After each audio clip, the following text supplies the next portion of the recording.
Jadi intinya memperhatian, jangan sampai ada orang-orang di bawahan kita, anak istri kita, keluarga kita masih tidak memperhatikan sholat. Ini keras ancamannya. Karena Umar mengatakan itu, la hadzza fil Islam liman taraka sholat.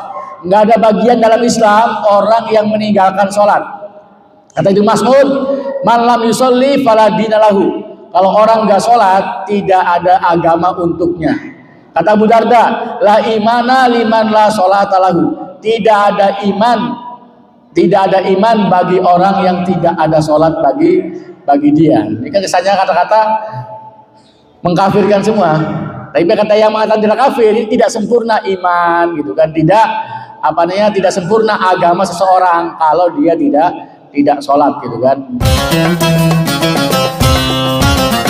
Nah, kata para ulama, orang yang meninggalkan sholat karena mengingkari kewajibannya, walaupun dia tidak meninggalkan perbuatannya, melakukannya, masih sholat, tapi orang mengingkari kewajibannya, mengingkari hukumnya, gitu kan? Maka dia kafir, murtad dengan ijma kaum muslimin.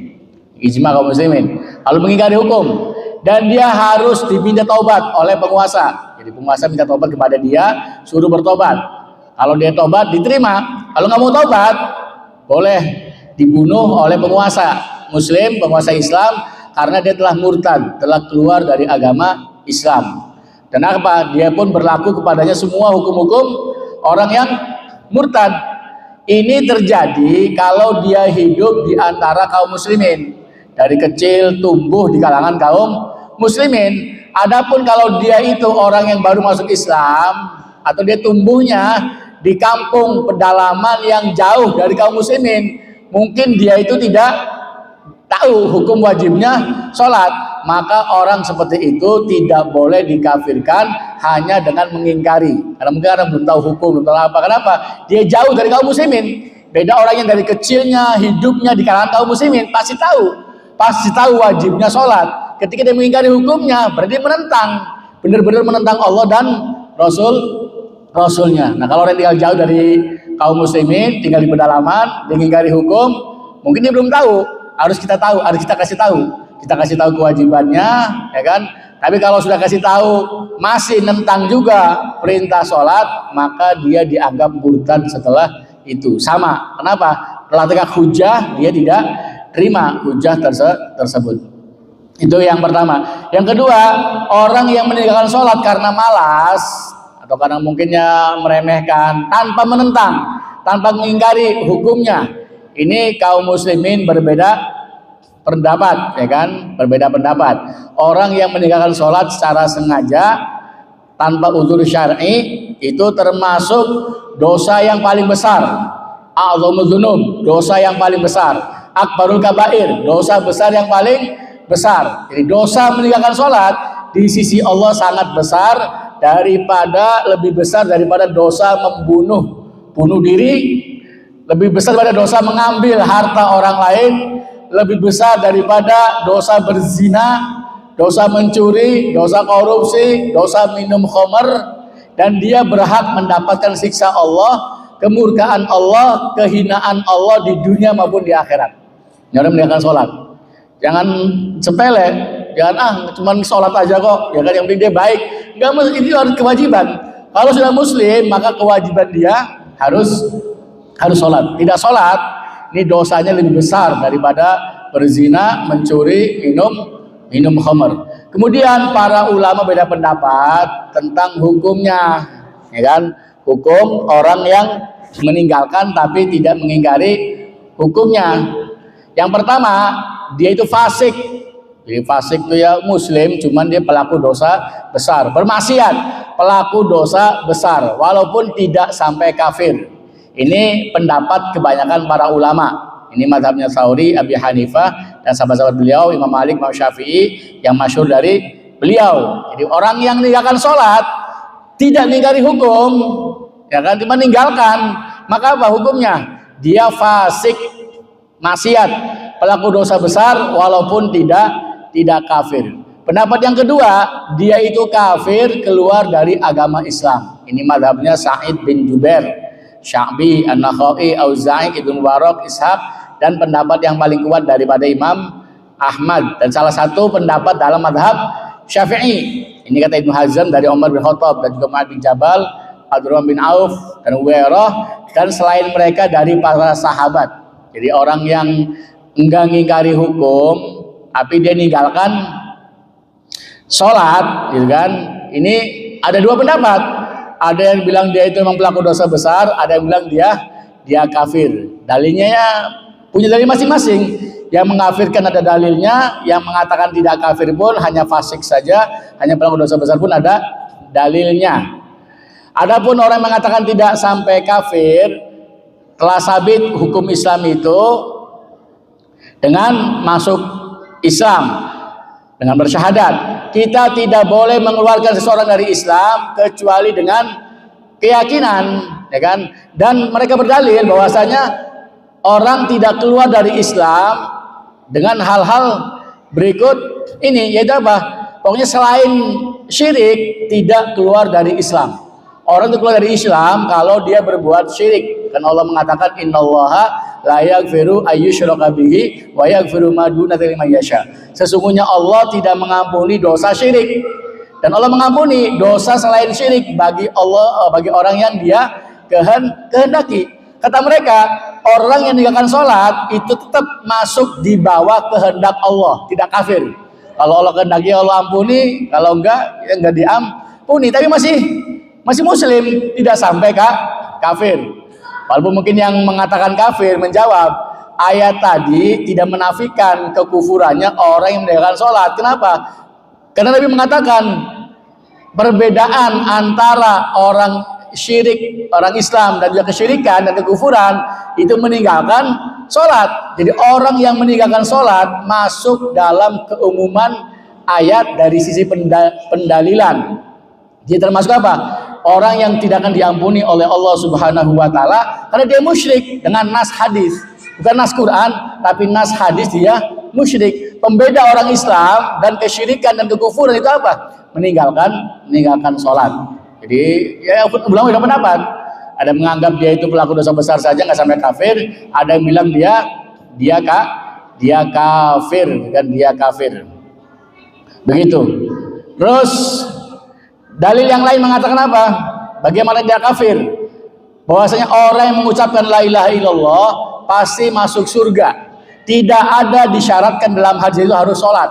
Yang penting ucap la ilaha illallah pasti masuk surga. Jadi kalaupun nggak sholat dia bukan kafir, gitu kan? Ini banyak ya kan hadisnya. Dan juga hadis Mu'adz bin Jabal. Nabi SAW mengatakan, "Ma min 'abdin yashhadu an la ilaha illallah wa anna Muhammadar Rasulullah illa haramahullah 'alan nar." Tidaklah seorang hamba yang bersaksi bahwasanya la ilaha illallah dan Muhammad utusan Allah kecuali Allah haramkan dia atas api neraka. Jadi di hadis itu cukup dengan syahadat. Walaupun nggak sholat tetap ya kan bebas dari neraka. Maknanya apa? Cukup syahadat walaupun nggak sholat dia masih muslim. Terus ada hadis Ubadah bin Samit yang mengatakan, "Man syahida alla ilaha illallah wahdahu la syarikalah wa anna Muhammadan abduhu wa rasuluh wa anna Isa abdullah wa rasuluh wa kalimatu alqaha ila Maryam ruhum min wal jannatu haq wan naru haq adkhalahu Allahul jannata ala ma kana minal amal." Jadi siapa yang bersaksi la ilaha illallah, Muhammad Rasulullah, Isa hamba Allah dan Rasulnya, dan kalimatnya yang Allah berikan kepada Maryam, dan ruh dari Allah, surga hak, neraka hak, Allah pasti masukkan dia ke surga bagaimanapun amalannya.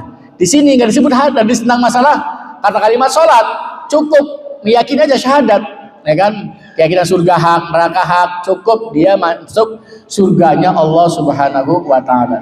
Dan juga di Mu'adz bin Jabal yang masyhur, "Mangkana akhiru kalamihi la ilaha illallah dakhalal jannah." Siapa yang akhir ucapannya la ilaha illallah di dunia ini pasti masuk surga. Nggak disebut sholat, harus sholat nggak mesti. Walaupun dia nggak sholat, insya Allah gitu. Yang penting dia ngucap la ilaha illallah gitu kan, kata hadis ini mah. Yang kata hadis di sini. Jadi banyak hadis-hadis tentang masalah kalimat la ilaha illallah utamaannya. Dan di situ kata para ulama tidak disyariatkan, tidak disyaratkan harus sholat untuk selamat dari neraka, untuk masuk surganya Allah Subhanahu wa taala. Cukup dengan la ilaha illallah, bebas neraka, masuk surganya Allah Subhanahu wa taala sekalipun tidak sholat. Ini yang terakhirnya. Dijawab oleh yang mengkafirkan itu, ya nas-nas ini atau yang makna sejenisnya itu ada dua macam. Itu amun maksus, hadisnya umum, cuman dikhususkan dengan hadis-hadis yang menunjukkan atas kufurnya orang yang meninggalkan sholat. Atau mungkin hadisnya mutlak, muqayyad, mutlak tapi terikat gitu kan, terikat. Jadi nggak mungkin ya kan dia meninggalkan sholat mendapatkan janji tersebut. Kasarnya syahadatnya batal, ya kan, syahadatnya batal. Karena kata-kata yabtagi bidzalika wajh Allah, dia mencari dengan hal itu wajah Allah, atau sidqon min qalbihi, dengan jujur dari hatinya. Jadi mendatangkan dua kalimat syahadat itu harus ada syaratnya, diikat dengan ikhlas, harus jujur hatinya. Maknanya apa? Ya harus dengan melaksanakan sholat. Kalau tinggalkan sholat berarti apa? Dia nggak ikhlas dalam mengucap, dia nggak jujur dalam ucapannya, makanya dia dianggap masih kafir bagi yang mengatakan pendapat kafir. Tapi di hadis memang banyak Allah akan mengeluarkan dari neraka orang yang sama sekali tidak pernah berbuat kebaikan sama sekali. Ada di hadis Abu Sa'id Al-Khudri itu tentang syafaat, disebutkan syafaatnya orang beriman buat saudara-saudara mereka dikeluarkan dari api neraka, dikeluarkan dan tidak ada amal sama sekali. Tidak pernah beramal kebaikan sama sekali, tapi apa? Mereka diselamatkan daripada api neraka. Diangkat, terusnya dicelup di air ma'ul hayah, air kehidupan, dicuci, ya kan, dibersihkan. Akhirnya apa? Dia tumbuh seperti biji, ya kan, kembali segar. Akhirnya dimasukkan ke surga Allah Subhanahu Wa Taala. Walaupun di hadis itu ada ciri-cirinya, ada tulisan jahannamiyun, mantan neraka jahanam gitu kan. Jadi di hadis itu nggak disebut kata iman amal kebaikan, nggak disebut sholat, tapi apa? Dia bebas juga asal punya kalimah la ilaha illallah, ya kan. Ya orang yang mengkafirkan menjawab lagi, sholat memang tidak termasuk di keumuman hadis tersebut, ya kan. Tidak masuk dalam kata-kata apa lam ya'malu khairan qat, tidak beramal sama sekali, ya kan. Tidak beramal kebaikan sama sekali dalam hidupnya. Tapi kata mereka, bagaimana digambarkan orang yang meninggalkan sholat bisa masuk ke golongannya orang-orang yang ahli tauhid itu. Jadi intinya mah orang yang mengkafirkan ini masih kekeh dia berdalil dengan apa? Tentang kafirnya orang yang meninggalkan sholat. Pokoknya kalau orang itu nggak sholat dianggap bagi mereka sudah kafir, karena sholat itu termasuk haknya syahadat. Zaman Abu Bakar As-Siddiq anhu, jangan orang nggak sholat, orang tidak bayar zakat saja sudah diperangi. Abu Bakar mengatakan, wallahi lau qatilanna man farraqa baina sholati wa zakah. Demi Allah saya akan perangi orang yang memisahkan antara sholat dan zakat. Jadi orang yang memisahkan sholat dan zakat, dia sholat tapi nggak bayar zakat, diperangi sama Abu Bakar. Bahkan dia mengatakan, lau mana'uni anaqon kanu yu'aduna ilan nabi laqataltuhum alaih. Kalau mereka tidak mau bayar zakat walaupun hanya seutas tali yang dulu dibayarkan kepada Nabi, sekarang nggak mau bayarnya, pasti aku perangi atas hal tersebut. Umar sempat protes, wahai Abu Bakar, bukankah Rasul mengharamkan membunuh, menumpahkan darah orang yang sudah bersyahadat?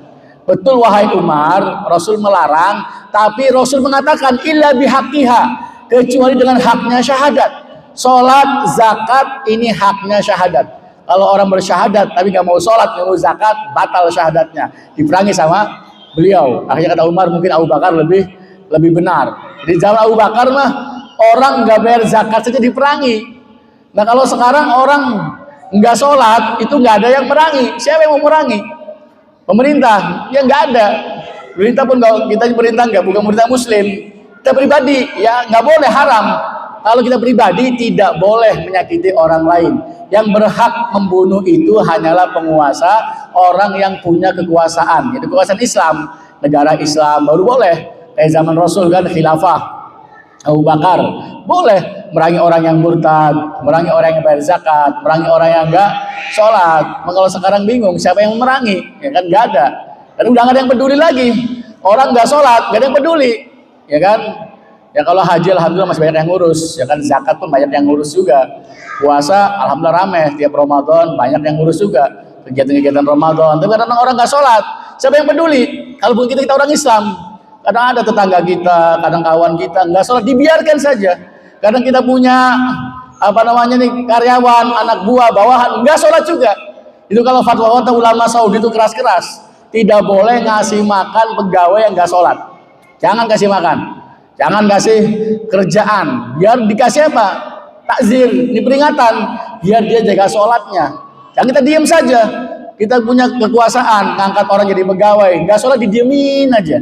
Kalau dalam Islam ini dosa yang besar, sama dengan meruntuhkan agama. Minimal adalah nasihat atau gimana, harus sholat.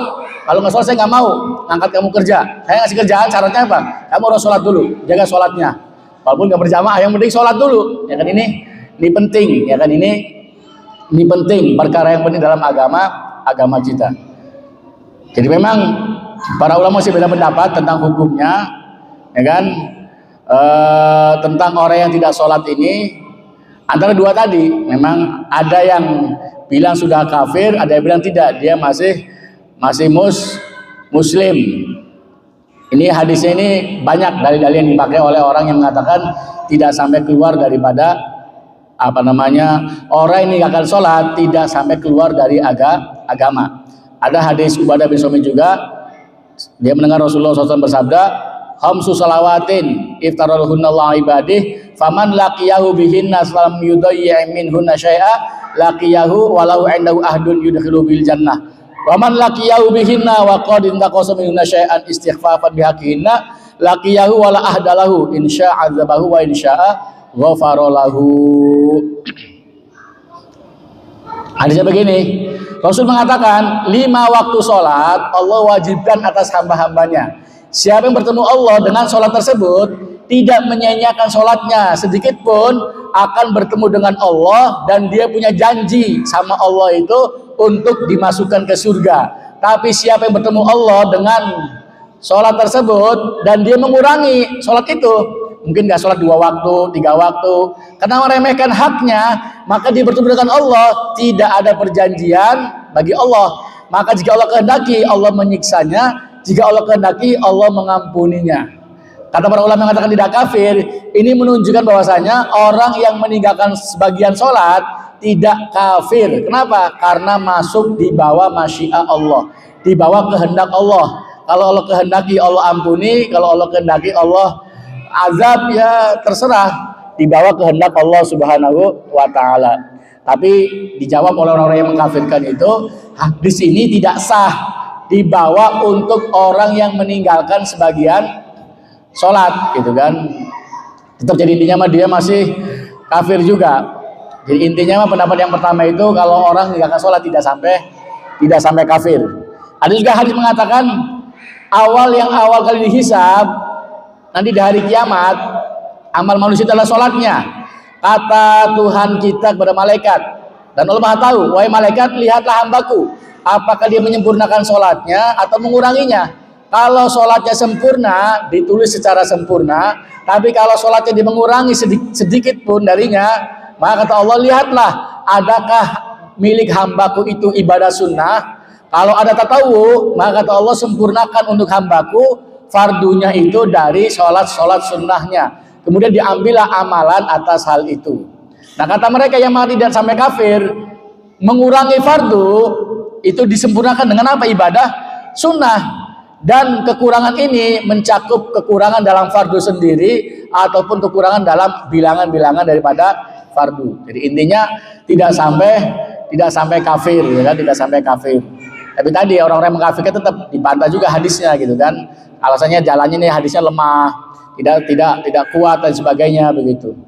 Wallahu taala alam. Intinya ini banyak hadis disampaikan oleh para ulama, puluhan hadis.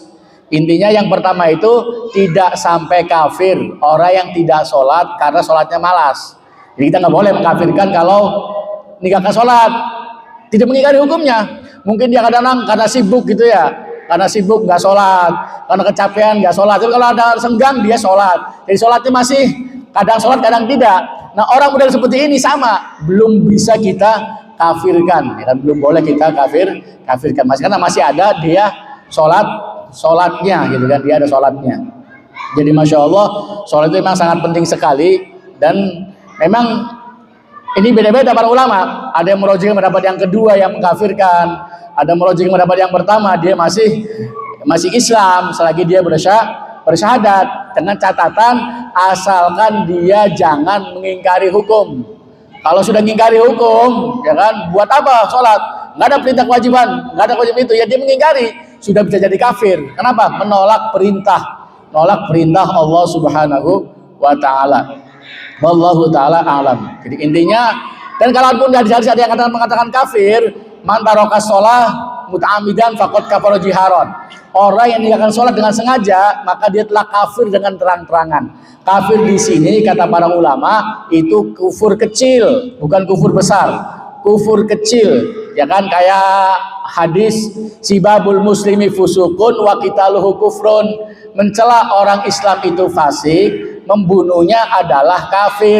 Membunuh orang Islam kafir, bukan berarti kafir keluar dari agama, bukan. Dia kafir duna kufrin, kafir kecil, ya kan, dihukumi kafir tapi tidak keluar dari Islam, ya kan. Ada dua hal di manusia itu hukumnya kufur. Apa? Mencela dalam nasab dan niyahah kepada mayit, meratapi mayit, dibilang kufur. Apa keluar dari agama? Tidak. Ini kufur kecil. Jadi kata para ulama, setiap hadis ada mengatakan kafir bagi yang meninggalkan sholat, itu kufurnya kufur kecil, bukan kufur yang mengeluarkan pelakunya dari agama Islam. Jadi intinya memang ini banyak dalil yang dipakai oleh para ulama, baik yang mengatakan tidak kafir atau mengatakan kafir, ya dua-duanya sama-sama kuat sebetulnya mah. Ya itulah hujah para ulama, dua-duanya kuat, tapi insya Allah kita tetap, ya kan, tidak boleh mengatakan kafir kalau tidak sampai mengingkari hukum, hanya karena malas saja. Apalagi kalau dia masih sholat, walaupun belang mentong, kadang sholat kadang tidak, itu tetap tidak boleh kita katakan kafir. Intinya ini sangat penting ibadah sholat, karena tadi, ya kan, meninggalkan sholat itu masya Allah ada sampai pendapat ulama yang menghukumi dia sampai jatuh kepada kekafiran. Ini sebenarnya alasan, ini dalil masih banyak. Kadang-kadang bingung juga, puluhan yang dipakai oleh dalil orang yang mengatakan tidak kafir ataupun kepada mengatakan kafir. Dengan merujukan yang mana terserah. Saya merujukan yang kafir, ini nggak ada masalah. Ini udah ada contoh daripada para ulama, ya kan. Kalaupun mengatakan tidak kafir masih muslim, ada juga pendapat para ulama seperti itu, masih banyak yang tidak mengkafirkan, dengan catatan tidak sampai mengingkari kepada hukum. Jadi intinya memperhatian, jangan sampai ada orang-orang di bawahan kita, anak istri kita, keluarga kita masih tidak memperhatikan sholat. Ini keras ancamannya, karena Umar mengatakan itu la hadzza fil Islam liman taraka sholat. Nggak ada bagian dalam Islam orang yang meninggalkan sholat. Kata Ibnu Mas'ud, man lam yusolli fala dina lahu. Kalau orang nggak sholat, tidak ada agama untuknya. Kata Abu Darda, la imana liman la sholata lahu. Tidak ada iman bagi orang yang tidak ada sholat bagi dia. Ini kan kesannya kata-kata mengkafirkan semua. Tapi kata yang mengatakan tidak kafir, ini tidak sempurna iman, gitu kan? Tidak sempurna agama seseorang kalau dia tidak sholat, gitu kan. Wallahu ta'ala alam. Jadi intinya memang para ulama ada dua kelompok, bagi orang yang meninggalkan sholat ini ada yang mengkafirkan, ada yang tidak, ya kan. Dan dua-duanya sama-sama kuat. Ini perhatian kita saja. Intinya kalau orang tidak sholat harus dinasihati, harus disuruh taubat. Bahkan di Quran mah itu kalau orang nggak sholat itu bukan saudara kita seagama. Fa in tabu wa qamu shalah wa tawu zakah fa ikhwanukum fid din. Kalau mereka bertobat, mereka sholat, mereka zakat, baru mereka itu saudara kalian seagama. Mafhum mukhalafahnya, kalau orang nggak sholat, orang nggak zakat, itu bukan saudara seagama. Artinya pendapat di Quran ini. Wa in tabu wa qamu shalah wa tawu zakah fa khulu sabilahum. Kalau mereka bertobat, mereka bayar zakat, ya kan? Maka biarkan jalan mereka. Maksudnya apa? Beri mereka hidup. Mafhum mukhalafahnya, kalau nggak sholat, nggak zakat, jangan kasih mereka hidup. Dan ini beratnya dosa meninggalkan sholat. Kayak buka kita kitab Al-Kabair, dosa-dosa besar. Nomor 2, setelah syirik pasti apa? Pasti meninggalkan sholat. Zina, membunuh, korupsi itu belakangan. Meninggalkan sholat nomor 2. Selepas apa? Selepas syirik. Ini dosa yang paling besar. Masya Allah, jangan meremehkan, jangan anggap remeh. Makanya anak-anak yang sudah balik harus perhatian. Rasul itu 7 tahun disuruh sholat, 10 tahun gak sholat, pukul anak itu kan, pukul yang tidak melukai, pukul pendidikan. Kenapa diingatkan? Diingatkan persiapan untuk menerima perintah sholat. Sekarang ini masjid dan mana-mana kosong, mana-mana masya Allah. Gara-gara kesibukan duniawi, orang ninggalkan perintah sholat. Padahal perintahnya sangat agung dalam agama kita. Wallahu taala a'lam. Cukup insyaallah. Subhanallah wa bihamdihi subhanallah wa bihamdihi asyhadu an la ilaha illallah. Assalamualaikum warahmatullahi wabarakatuh.